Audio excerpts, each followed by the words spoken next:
You want to make it. You want to be successful. You want to be an entrepreneur. You want to retire early, passive income, the whole 9 yards. But it's not that simple when you're going at it alone.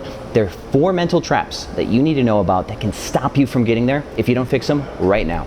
My name's Rakidzich. I'm here to help. Let's jump right in.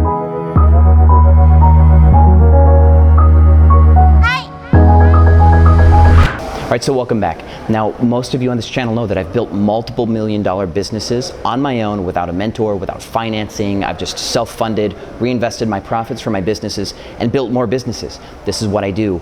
I'm kind of a nerd at life. I like to learn and I like to share with you here on this channel. So along the way though, when you go unchecked, when you yourself are growing at the pace that you've decided to grow, you kind of break through these stratospheres in business and in life. And there's nobody to tell you when you're doing it wrong, right? You don't have a boss if you're your own boss, and your employees aren't going to tell you the truth all the time.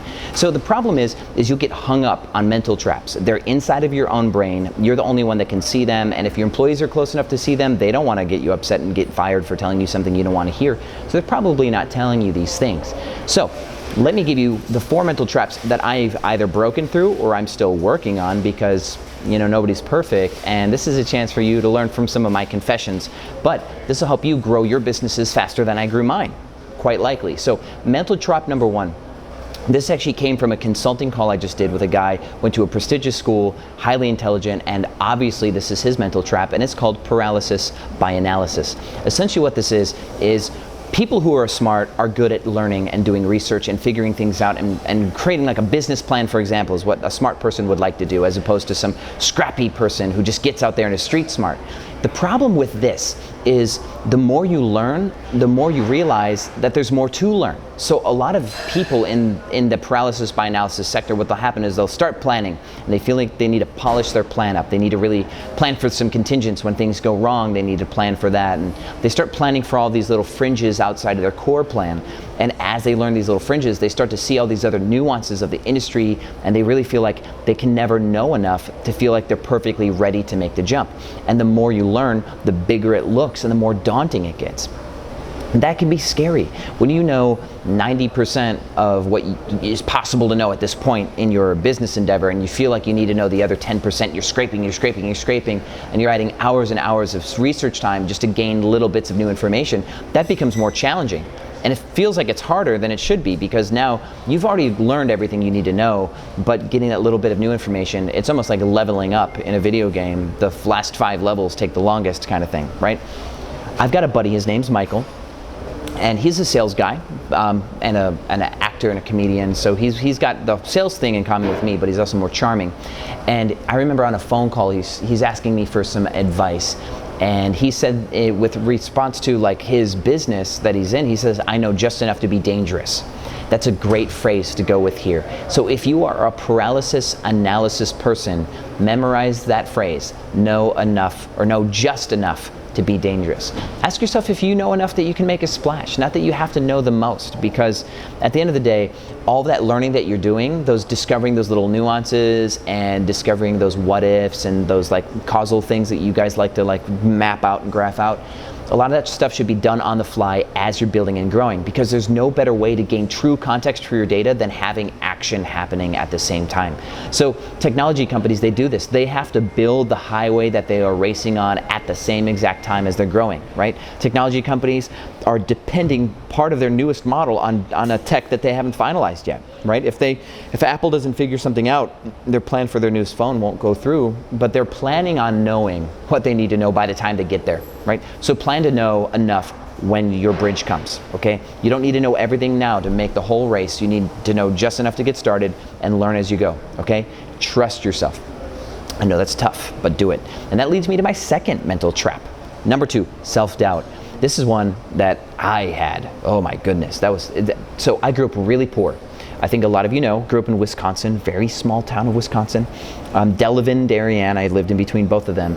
And growing up in a small Wisconsin farm town full of narrow-minded, simple and nice people, they don't want much out of life, right? I wanted more. That's kind of the whole point here, is I took a sales job. I started to get good at things sales, which is one of the many aspects of business. And then I moved to Houston to move into a sales management job. And only knew I was good at one thing, and I was constantly trying to please other people and get them to like me. And so my self-doubt manifested with validation seeking. I was looking for other people to tell me that I was good enough, so I was constantly working for other people under their umbrella. And surprisingly, I was too naive to recognize this, but I wasn't actually getting any real support from the company I was working for at the time.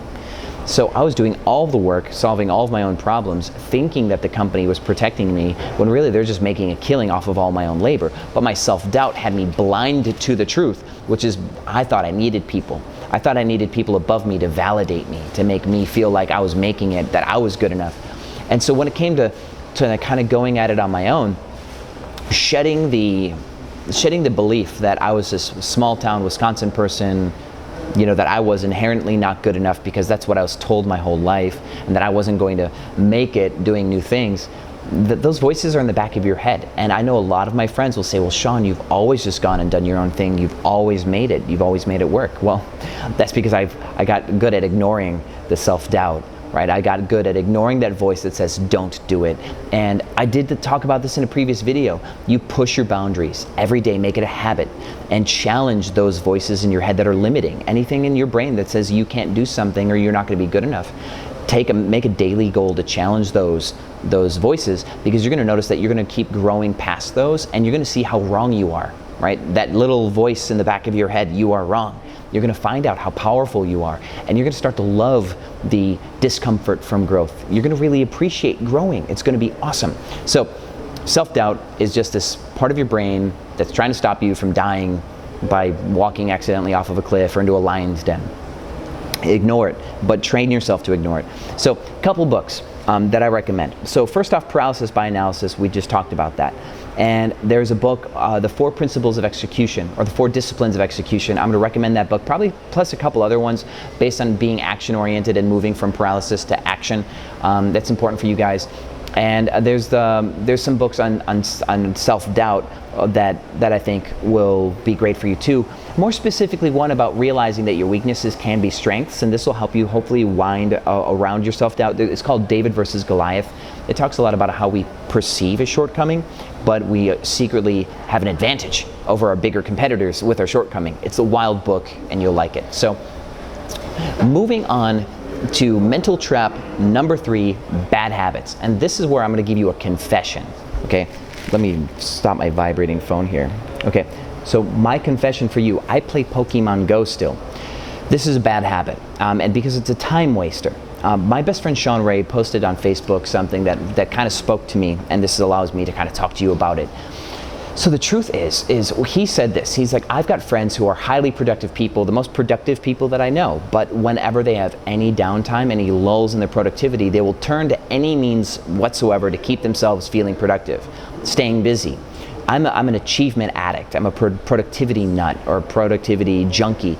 And so I've done this, which is that when I have a lull in my day, I'll turn to something like Pokemon Go or anything else just to keep my brain tethered and occupied, because I wind up, and then when I'm moving at a high pace, I feel like I need to stay there in order to stay productive.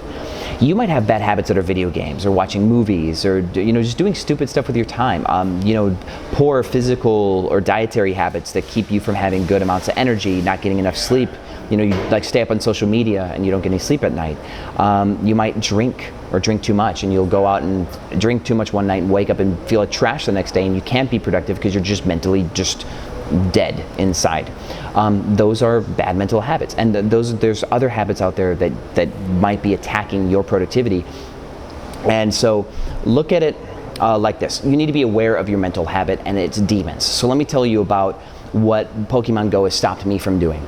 There's a book that I recommend all the time on this channel. It's a great courses book, audio book called Critical Business Skills for Success. And at the end, they talk about leadership and productivity. And the guy who is speaking on this chapter, he talks about something called a strategic stop, where CEOs who are operating at a high pace, twice a day, they will back up, they will shut it down for 15 minutes. Part of that time is like meditation, just kind of shedding away all the stimuli from the day, and then they start to rebuild their plan for the day. And so for example, like when I go to sleep, I like to do intentions. I like to go to bed repeating in my mind what I'm going to do tomorrow, how productive I'm going to be, what my priorities are, in order to enforce in order to enforce my productivity, and it's one of my productivity tips.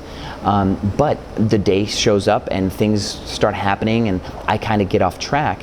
And if I have something like Pokemon Go constantly filling up my dead time, I don't have a chance to step back and self-assess or do these strategic stops because I've allowed myself some sort of numbing activity in between all the little things that I'm doing. And next thing you know, I'm most of the way through the day and I haven't started on what I wanted to start on that day.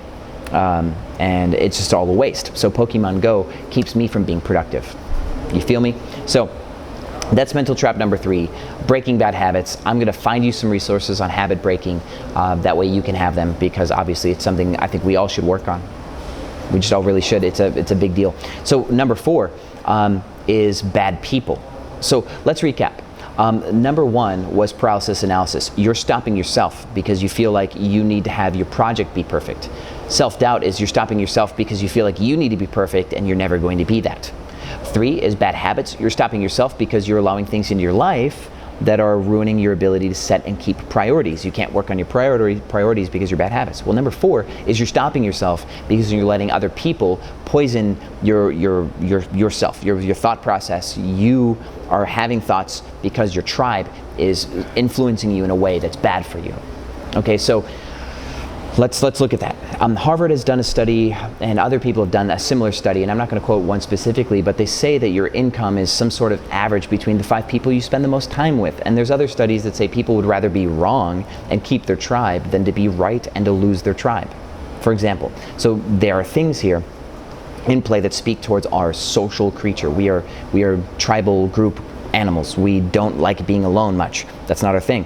And so even though you don't necessarily believe it or understand it, your tribes influence you, right? Your mental thoughts, what your priorities are, your favorite sports teams, your favorite TV shows, all those things can be influenced by your friends, right? And so if your friends are negative, or if your friends are just non-believers, like when I grew up in Wisconsin, the people in my world weren't trying to be the most successful Airbnb startup person in the world. I wasn't trying to be that back then, but my friends weren't trying to be successful by any real measure, according to like the measuring sticks we're using in this channel for this content. But they had their own wants, they had their own life. They were going to get out there and they're going to do it. They're going to start a family, they're going to have a farm, right? They're going to do their thing, and their life was going to be beautiful, but it was going to be theirs. Now, when you want something else than you were raised into, when you want more than the universe has given you at the age of 12, 15, 16, 18, as you grow, you realize that you're bigger than your small town. The people in your small town aren't going to be the people most likely that are going to get you there. So you have to break up with your friends. And yeah, a lot of times there's nothing wrong with your friends. They're just not going to serve you. And you can't really be spending your time hanging around somebody that thinks small, that doesn't believe in self-betterment, that's not reinvesting in themselves by reading and learning and challenging themselves. There's people that are just complacent and static. And if you've got friends that just sit around and play video games all day, they're not good for you. Your video games are not going to make you rich, right? Unless you're some sort of super awesome Twitch streamer, which is also rare. But moving on. There are YouTube channels out there that'll tell you to go reach up a few rungs, find a mentor that you would love to like have teach you and become their friend. Actually, I think this is a great idea. It seems a little outlandish, and it is, but a lot of the coolest things in the world get done because people were being outlandish. So I have people reach out to me all the time, like, oh, I'd like to buy you dinner and pick your brain. I'd like you to help me. No, right? That's not how you reach up and get people's attention. I have people from this YouTube channel who are my friends now. They're people who have reached out to me. We somehow started a conversation, and they've provided value in my life, and I provide value in theirs, and we have a relationship that I would consider these people my friends. Okay, that is a worthy endeavor to reach up. And see, here's a little self-doubt confession too. I don't feel like I can find a mentor and befriend them because I feel like they all would anticipate that I'm trying to take their lunch. Right, that I'm trying to like put them out of business and they can't trust me.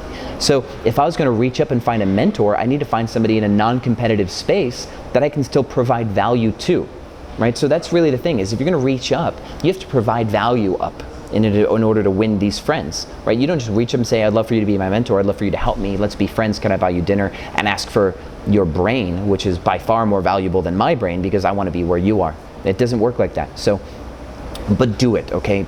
Reach out, put yourself in uncomfortable situations, and try to connect with people that you would love to have mentor you. But think ahead of time, how can you provide value to this person so that way they will stop doing with their day what they've already planned to do?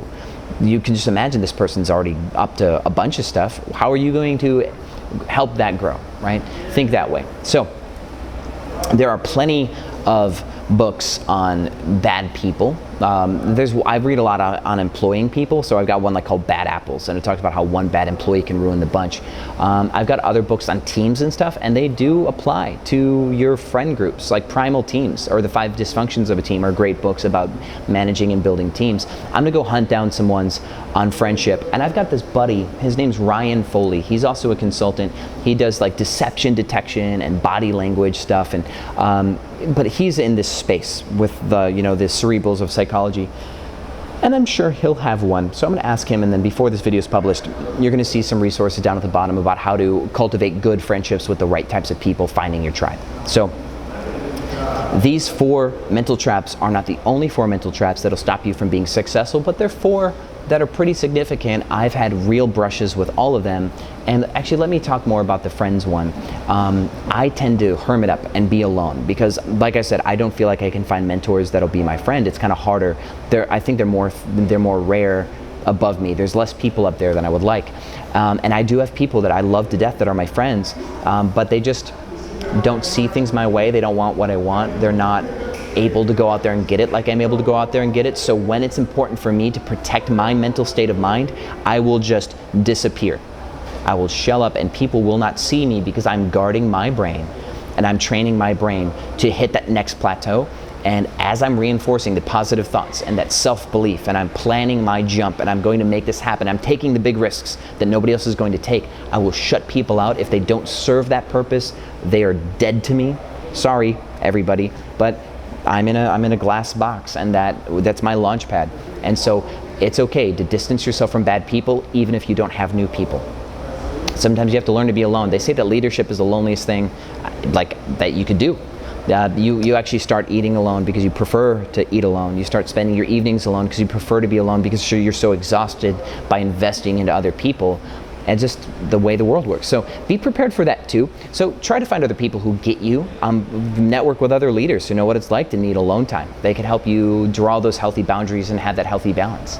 So without talking to you for 2 hours about the nuances of leadership and self-betterment, I'm going to shut this video down now so we can talk about this again in the future. But if you have more questions about what we talked about, these 4 mental traps, feel free to ask in the comments. I'm here for you guys. Love to help when I can.